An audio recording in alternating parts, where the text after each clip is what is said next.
Chacun, chacune est différent et vit sa sexualité comme il l'entend ou comme il peut le vivre. Et le professionnel de santé doit être à l'écoute, là encore, et ne pas juger les comportements ni les pratiques. Ni vouloir mettre les uns ou les unes dans des boîtes, en l'occurrence, parce que l'être humain est en permanence en évolution.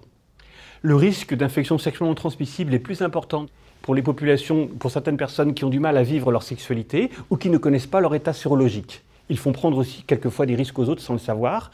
Et plus la personne a des difficultés à assumer ses pulsions, ses désirs, ses fantasmes, plus elle sera dans un non-dit et elle mettra en danger la vie des autres et la sienne parfois. Certaines enquêtes nous démontrent que les soignants ont une présomption permanente d'hétérosexualité vis-à-vis des gens dont ils ont la charge.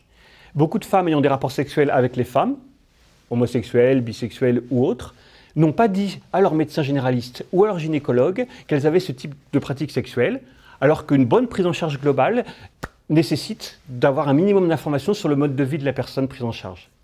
Au-delà des préjugés, il est important qu'il y ait une confiance entre le soignant et le soigné qui permette l'expression de l'intime. Et les messages qui peuvent être passés par rapport à certaines pratiques sexuelles, étant le nettoyage des sextoys par exemple, ou un usage unique, l'usage de gants dans certains cas, ces messages-là ne sont pas assez partagés. C'est aussi valable bien évidemment pour les populations transsexuelles ou dans le cadre des pratiques homosexuelles, quelquefois, qui utilisent des sextoys.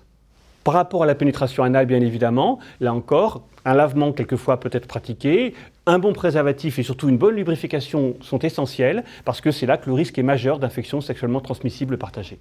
Au sein de la population homosexuelle, certains consomment des produits, dans le cadre du chemsex ou de ce qu'on appelle le slam, des soirées sexuelles avec l'usage de produits psychoactifs.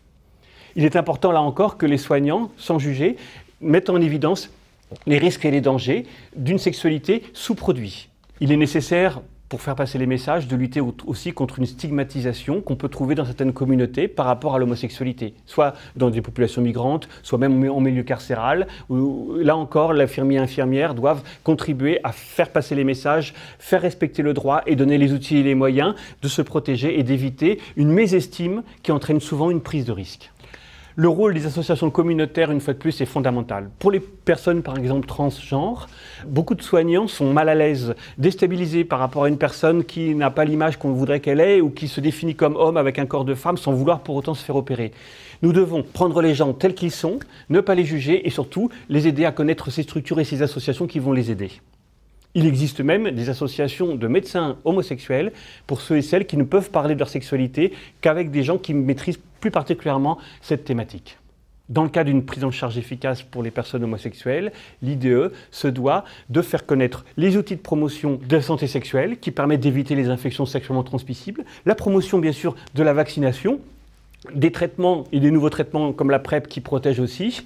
Tous ces thèmes-là, c'est l'infirmier et l'infirmière peut-être qui sont en mesure de partager l'information parce que le corps médical n'est pas toujours disponible ou n'a pas toujours les mots pour être bien compris. Une personne sous traitement, je vous le rappelle aussi, ne transmettra pas le VIH. Il est important qu'ils puissent, les uns les autres, ayant pris des risques, se faire dépister le plus souvent possible pour détecter au plus tôt une infection sexuellement transmissible, bénéficier des traitements et ne pas partager germes, virus ou bactéries.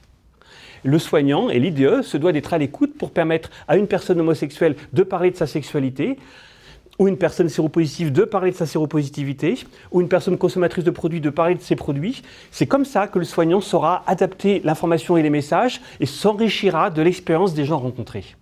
Un exercice qui pourrait être pratiqué avec les étudiants pour favoriser l'empathie avec cette communauté, c'est en binôme de se dire comment moi j'annoncerai ou pas mon homosexualité à mes parents par exemple, ou même à mes enfants. Autre jeu de rôle possible, comment le soignant acceptera ou pas qu'on lui annonce justement un comportement, une pratique homosexuelle auquel il n'a pas été préparé.